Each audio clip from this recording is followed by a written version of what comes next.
What a week. Though it's not, in my personal opinion, as good as Olive. I don't like Emily as much as I like Annie and Noah. Not a 5-star. Reading not one, but two of our most anticipated releases of 2025.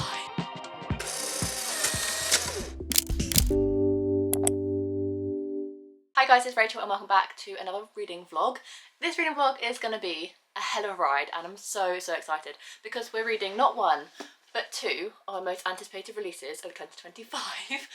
This one has already come out, but this one, thanks to Harper Fiction for sending it to me early, I've received it 4 months early. So this is going to be a really exciting video because I'm going to be reading two of my most anticipated releases of this year and one I'm reading like super duper early, and that's the one I'm going to start with. So the two books I'm going to be reading in this vlog is Beg, Borrow and Steal by Sarah Adams, which is the third book in the When in Rome companion series. I've read the previous two and both being 5 stars. I have high hopes this one will also be 5 stars.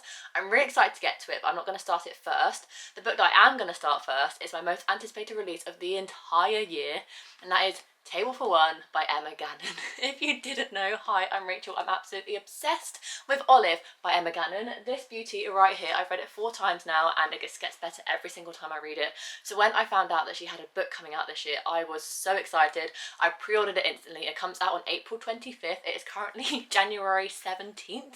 That's how early I'm getting to read my most anticipated release of the year, and I'm so thankful and grateful to Harper Fiction for like thinking of me and letting me receive this book early so I can read it. I'm so excited. I'm getting like goosebumps.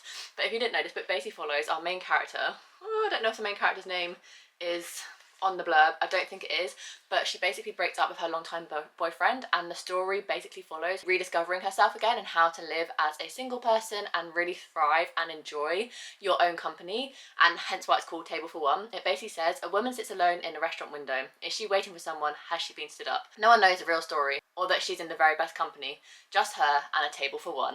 And I'm so excited. This is what the cover is actually going to look like when it gets released in April. So I'm going to have an art copy and a brand new hardback because I haven't cancelled my pre-order, by the way, because I do want both. I'll most likely be tabbing this up if it's just as good as Olive. I have such high expectations, so please don't let me down. And this is the first book I'm going to start, and I'm going to start it right now because I've just started my lunch break for work and I'm so excited to delve into this one. So hopefully I'll keep you posted and give you my first thoughts and just kind of like fall in love with Emma Gannon all over again, and I'm so excited. 100 pages in, 95 pages in, on to part 2. 5 stars. I love it so much already. Willow, the main character's called Willow. Words, I need to... the chapter I just read, or the section I just read, really reminds me of the song Serious by Legally Blonde in the musical.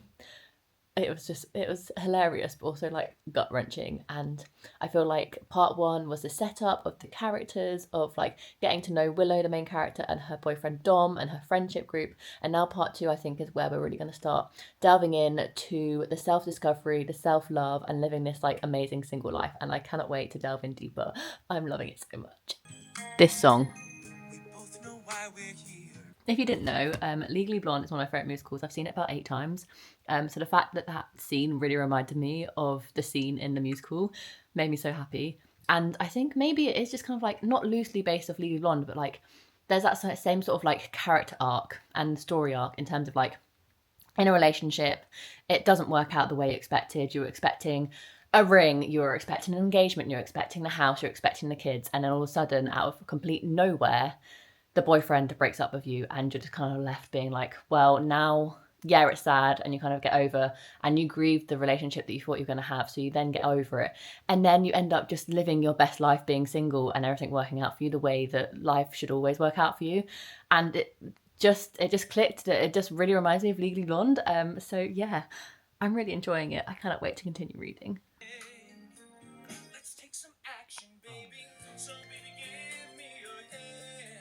I feel like Emma Gannon has to have been inspired by this scene.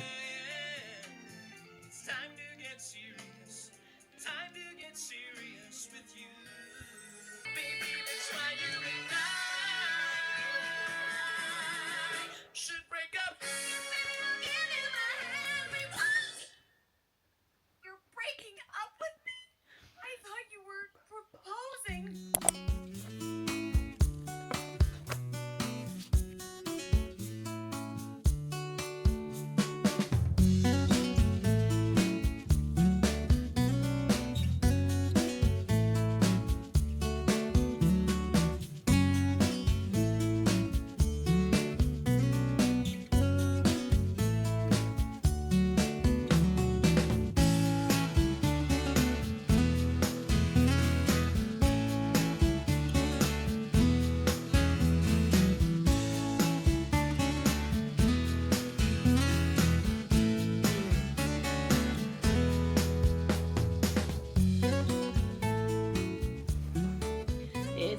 Monday the 19th of January and I finished Table for One by Emma Gannon, and of course it was a 5-star. I'm so happy of how much I love this book, and no, it's not, in my personal opinion, as good and as well-rounded and flushed out as Olive, but I still had a really good time reading this book, and it just felt like a 5-star for the comfort that Emma Gannon's writing gave me. I feel like Emma Gannon is only her second fiction work. She has a structure, it works for her, she uses it and utilises it in the best possible way. And for me, that's such a comfort blanket, just knowing what I'm going to expect going in. This kind of made me this kind of sense of calmness. And I really enjoyed the story and kind of plot that Willow went on. So if you didn't know, this book basically follows our main character Willow, who has been in a relationship with her boyfriend Dom for 10 years, and they have a startup business together, which is really successful. Dom starts to distance himself from Willow quite a bit, and she has a core group of friends, much like Olive. She has 3 best friends and they all think it's because he's going to propose to her. But little does she know, instead of taking her out for dinner and proposing to her, he ends up breaking up with her and firing her from her own company at the same time. So she comes to this crossroads in life of like, what do I do now? I no longer have a career. I no longer have like this settled kind of like life that she was expecting for herself. And where does this take her on? So she ends up going back to her kind of like foundation of journalism. And she was a writer for a magazine, and she goes back down that route and just like rediscovering herself and kind of really puts herself forward in kind of like who she is outside of her relationship, outside of her career. And I really enjoyed the story that this book went on. There were just kind of like a few bits in the middle. The beginning felt like a 5-star. It felt like this incredible story that we're about to go on, and then the ending, kind of the middle and the ending, can kind of like continue on the same kind of incline. But overall, I absolutely adored this book, and I did tab it up with some really beautiful quotes. This book teaches you a lot about kind of like life lessons and kind of like what Willow's going on. Trigger warnings for mental illness in this book, as well as cancer, grief and death. So it is kind of like a heavy topic book, much like Olive is, with the conversations of motherhood and IVF and miscarriages and kind of like children by choice, etc. So both kind of like books have this like central topic that kind of like really where Emma Gannon really delves deep into that specific topic, and that's what I really enjoy about her books. I feel like she takes a different angle on your like usual contemporary romance sort of novels, and I really enjoyed this one, and I do think I'll be rereading it again. Probably, hopefully this year, once it officially comes out and I have my hardback that matches Olive, because I did pre-order it for April's release. But I thank you so much, Harper Fiction, for sending me an early copy, for allowing me to read my most anticipated release of 2025, and it also being my first 5-star of the year. I've had such a good reading year so far this year. I've had 2 4.5s, I've had a 4, and now I've had my first 5, which is so exciting.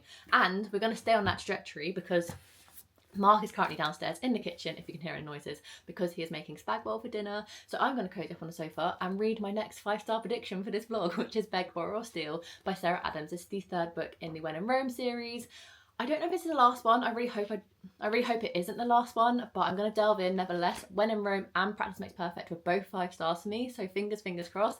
This is on the same kind of wavelength, and it is another 5 stars, because how incredible would reading anticipated releases a vlog be if both of them end up being 5 stars? That would be amazing. So I'm going to go settle down on the sofa, start this one and see how far I can get into it, because next week is going to be a chaotic week at work and I'm not sure how much I'm going to get read. So I'm really wanting to just spend the rest of the evening cozying up on the sofa, reading this book and having a whale of a time, and I cannot wait. I'm so excited.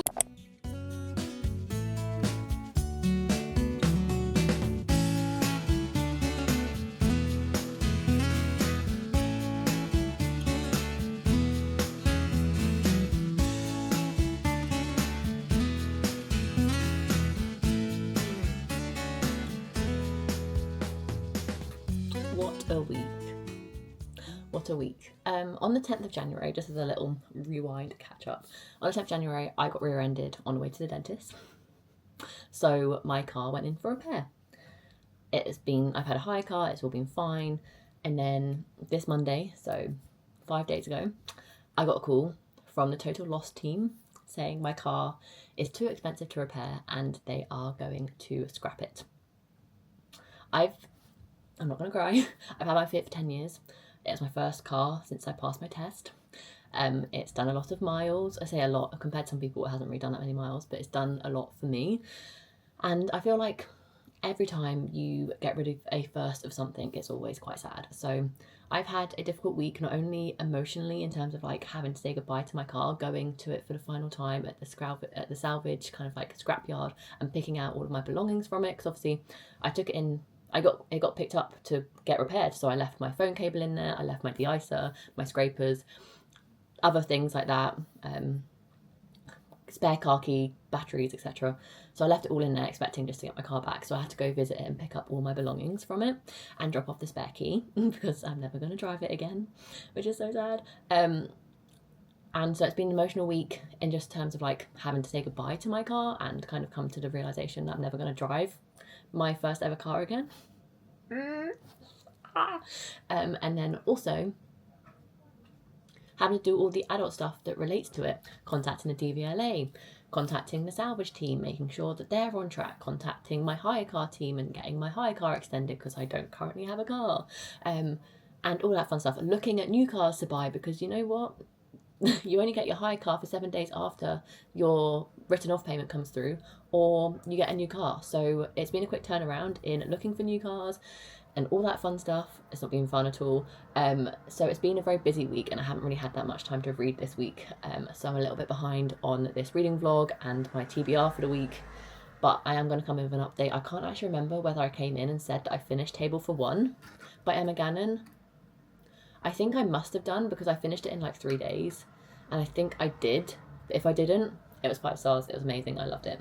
And this year, you know those ins and outs that people do, where it's like, I want to bring in reading for my physical TBR and I want to out buying books unnecessarily. One of my ins for 2025 is to actually rate more 5 stars, and that is not just trying to find 5 stars, that is actually rating books 5 stars that I just really enjoyed reading. They don't have to, I don't want books to have to give me this feeling for them to be worth 5 stars. So Table for One didn't, in the first half, Table for One gave me that 5-star feeling. I was like, yes, I'm on a roll. And then the second half did dip ever so slightly and it lost that kind of like 5-star feeling. But why would I scrutinise that book not getting a 5-star because the second half didn't give me that feeling, when it was just as well written, just as well paced, just as enjoyable? I loved my time reading it. Why would I let myself lose out on a 5-star read just because it didn't give me a feeling? I don't know, I'm just trying to be a bit more like easy with myself this year, of like, if I loved the book and I had a really fun time reading it, why shouldn't it be 5 stars? So Table for One was 5 stars. I don't refer it to Olive. Olive is still my ride or die, but had a great time reading it. I gave it 5 stars. Unfortunately, not only is this book not giving me a 5 stars, I'm just not enjoying it that much. And I really don't know whether the phase of life that I'm currently in, of how chaotic this last week has been, how emotional this last week has been, is the reason why I'm not enjoying this book as much. I'm still really enjoying it, but seeing as When in Rome and Practice Make Perfect were both 5 stars and gave me that 5-star feeling, and this one isn't, I don't know, I'm just not... I love Jack. I love Jackson. He is the best. I love him so much. Madison, on the other hand, don't really like her as much, and I never have liked her as much in the sibling quadrant that they have. Obviously Noah's the brother, and then you have Annie, Madison and Emily. This book is Emily, not Madison. Madison is the sister in New York. I don't like Emily as much as I liked Annie and Noah, so I knew that I wasn't going to like this story as much, but I still thought with the writing style and the way that Sarah Adams writes romances, I was going to love it, and I am really enjoying it. It's just not what I was expecting. I'm liking Jack, like I said, but he is the reason I'm reading it, and it's not because of Emily. And the plot really isn't grasping my attention either. It basically follows Jack and Emily are both secret writers for their own reasons, and they're both also teachers. And they are enemies, work rivals, etc. Jack was meant to get engaged, moved to Nebraska. He ends up coming back to Rome, Kentucky, not engaged. And Jack and Emily have always had this feud between them ever since college, and they've always hated each other and always done it in like a bickering kind of jokey way of like trying to like up one another in their careers, etc. So when Jack enters back into Rome, Kentucky, and he's sat at Emily's favourite writing table at the local cafe, a feud begins again. However, this feud slowly fizzles out when they realise they start having feelings for each other, and obviously a romance ensues from there. The kind of comedic side of this book is that Emily's manuscript for the book that she's writing is accidentally sent to her boss at school, and she doesn't want to know, because she's like this perfect teacher, that she writes erotic smut kind of historical romance novels, and she accidentally sends it to her boss, and so she enlists Jack, the only person that she can trust, even though they have a rivalry going on, to help her receive that email back that she was accidentally sent out to her boss instead of a agency. That's where we're at. I am just over halfway. Yeah, just over halfway.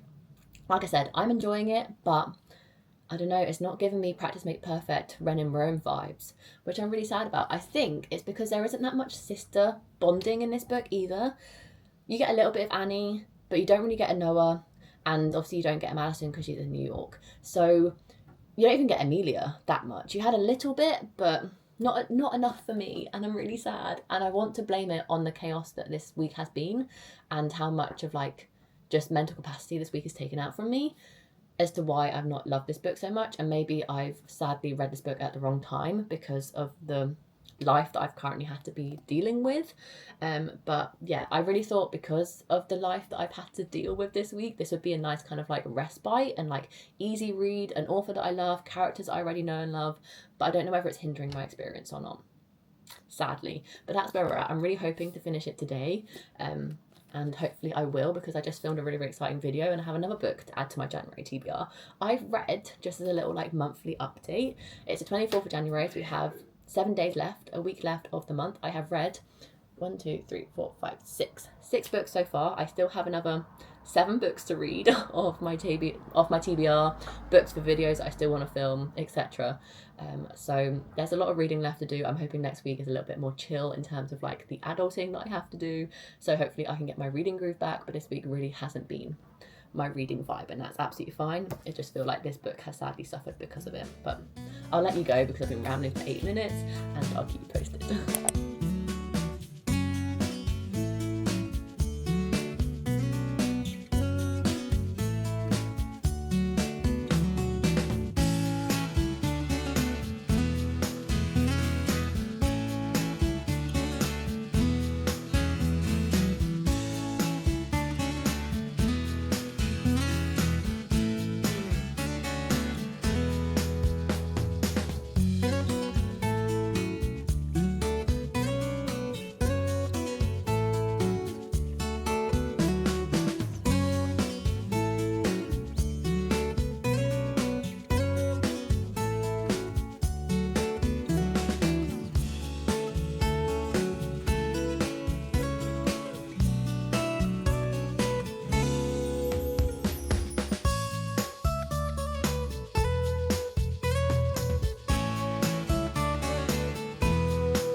Finally, yesterday, after 6, almost 7 days of reading this book, I finally finished it.